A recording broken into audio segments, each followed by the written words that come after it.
कहते हैं हमारी ही दुनिया में ना जाने कितनी दुनियाएं और बसती है, मगर इंसान सिर्फ उसे ही मानता है जिसे वो देख सकता है।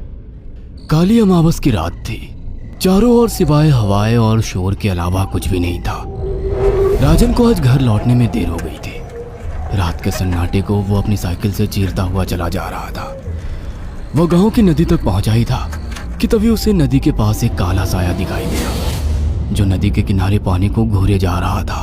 इतनी रात को नदी के पास देखकर राजन के ना जाने क्यों रोंगटे खड़े हो गए। उसे ऐसा महसूस हुआ मानो उसके पैर साइकिल के पैडल पर जम गए हो। राजन कपकपाते हुए होठों से बोला, कौन है वहां पर? राजन ने इतना बोला ही था कि अचानक वो साया बिजली की रफ्तार से दौड़ता हुआ राजन के नजदीक आ गया। राजन की नजर जैसे ही उस साये पर पड़ी, उसके हलक से एक भयानक चीख निकल गई।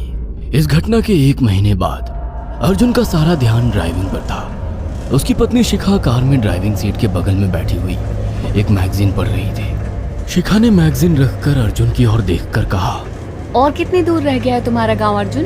बस थोड़ी दूर रह गया है, आधे घंटे में हम पहुंच जाएंगे। तुम्हारे चेहरे पर इतनी टेंशन क्यों है? टेंशन क्यों नहीं होगी शिखा, मैंने अपनी माँ को बगैर बताए तुमसे लंदन में शादी जो कर ली। पता नहीं माँ तुम्हें देखकर कैसे रिएक्ट करेगी। डोंट वरी अर्जुन, मुझ पर भरोसा रखो। तुम्हारी माँ को मनाने की जिम्मेदारी मेरी है। आई होप शिखा ऐसा ही हो।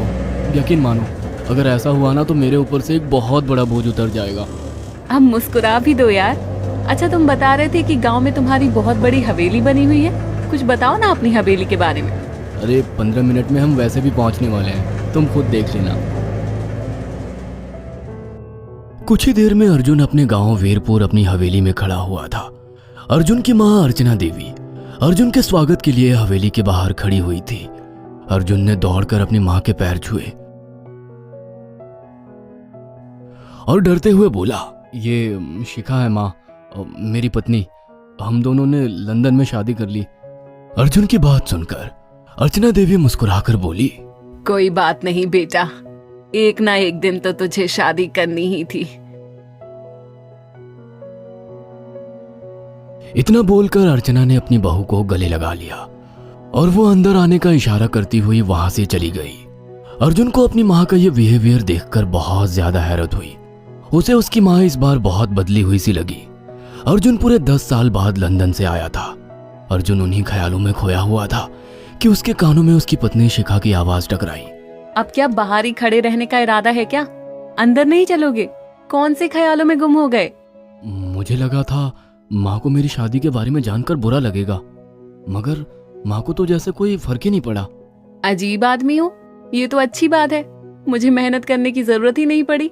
चलो अब अंदर भी चलो। अर्जुन और शिखा अंदर की ओर चले गए। अर्जुन ने देखा कि उसकी हवेली में सन्नाटा पसरा हुआ था।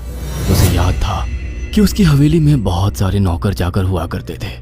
डाइनिंग टेबल पर डिनर के दौरान अर्जुन अपनी माँ से जो बोला वो सुन उसकी पत्नी शिखा और रहस्यमय अंदाज में मुस्कुराकर लगातार देखे जा रही थी। माँ, हवेली के सारे नौकर कहाँ गए? मैंने सबको छुट्टी दे दी बेटा। लेकिन क्यों माँ, तुम्हें तो काम करने में बहुत ज्यादा तकलीफ होती होगी। नहीं बेटा, मुझे कोई तकलीफ नहीं होती। कुछ वक्त से मुझे सुकून और सन्नाटा अच्छा लगता है। अर्जुन इससे पहले अपनी माँ से कुछ कहता कि उसकी माँ ने उसे बोलने से रोक दिया। अर्जुन चुपचाप खाना खाने लगा। खाने के बाद अर्जुन और शिखा बेडरूम में चले गए। अर्जुन बेड पर सोच में लेटा हुआ था कि अचानक शिखा अर्जुन से लिपट गई और वासना का तूफान अपने चरम पर पहुंच गया था। अचानक शिखा को दरवाजे पर 2 लाल लाल आंखें दिखाई दिए। उसे ऐसा लगा जैसे कि कोई उसे देख रहा हो। शिखा ने तुरंत बेड से उठकर अपने कपड़े पहन लिए। क्या हुआ शिखा? अर्जुन, मुझे ऐसा लगा जैसे कोई हम दोनों को देख रहा हो। पागल हो गई हो क्या? हवेली में सन्नाटा पसरा हुआ है, एक भी नौकर चाकर नहीं है। तुम्हें वहम हुआ होगा। तुमने तो सारा मूड खराब कर दिया शिखा, अब सो जाओ। उस रात अर्जुन तो गहरी नींद में सो गया, मगर शिखा की आंखों से नींद कोसों दूर थी। अगली सुबह शिखा जल्दी उठकर किचन की ओर चली गई, मगर उसने देखा कि उसकी सास अर्चना नाश्ता तैयार कर चुकी थी। माँ, आपने तकलीफ क्यों की? मुझे बुला लेती आप। शिखा की बात सुनकर उसकी सास अजीब से अंदाज में शिखा की ओर देखने लगी। उनके देखने के अंदाज में पता नहीं ऐसा क्या था कि शिखा को अपने रोंगटे खड़े होते हुए महसूस हुए। अर्चना धीरे धीरे करीब कदमों से शिखा के करीब आकर बोली, कोई बात नहीं बेटी, तुम्हें अब यहीं रहना है। तुम सिर्फ मेरे बेटे के साथ प्यार से रहो और जल्दी से मुझे एक पोता दे दो।